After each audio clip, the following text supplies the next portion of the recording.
అరికపూడి గాంధీకి public accounts committee చైర్మన్గా ఇవ్వటం, వాస్తవంగా పబ్లిక్ అకౌంట్స్ కమిటీ అంటే ప్రతిపక్షానికి ఇవ్వాల్సి ఉంటే ఆల్రెడీ ప్రతిపక్షంలో ఉన్నటువంటి టీఆర్ఎస్ అలియాస్ బీఆర్ఎస్ నడకుండా కాంగ్రెస్ పార్టీలోకి ఆల్రెడీ చేరిపోయినటువంటి అరికపూడి గాంధీకి ఆయన ఇంకా బీఆర్ఎస్లోనే ఉన్నాడన్నటువంటి పేరుతో ఇవ్వటం, దాని మీద ఆగ్రహించిన కౌశిక్ రెడ్డి అయితే ఆయన బీఆర్ఎస్ అయితే ఆ ఇంటి మీద జెండా ఎగరేస్తాను అని చెప్పి వెళ్తానికి సిద్ధపడటం, ఆ సందర్భంలో వస్తే ఊరుకోనంటాం, అయితే రేపు పొద్దున వస్తానని చెప్పడం, అయితే నీ ఇంటికే నేను వస్తానని చెప్పి ఈయన వెళ్ళి ఆ ఇంటి మీద దాడి చేయడం, ఈ ఉదంతాలన్నీ జరుగుతున్నప్పుడు హరీష్ రావు రంగంలోకి వచ్చారు.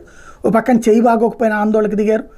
ఆ తర్వాతన కథంతా చూసాం, అరెస్టులు, తర్వాతన విడిచిపెట్టడాలు, ఇదంతా. ఇప్పుడు అటు కౌశిక్ రెడ్డి మీదనేమో పోలీసుల్ని అడ్డుకున్నారన్న కేసు పెడితే, ఇటు అరికపూడి గాంధీతో పాటుగా వాళ్ళ కుటుంబానికి సంబంధించిన వాళ్ళ మీదనేమో హత్యా ప్రయత్నం కేసులు పెట్టారు. ఈ మొత్తం వ్యవహారంలో కేటీఆర్ ఏమైపోయారు అంటే, ఇప్పటిదాకా ఆయన అమెరికాలో ఉన్నారు, గత నెల రోజుల నుండి అమెరికా నుండి తిరిగి వచ్చారు. ఇప్పుడు ఆయన రంగంలోకి దిగారు, అటు కౌశిక్ రెడ్డికి సమర్థిస్తూ వచ్చారు.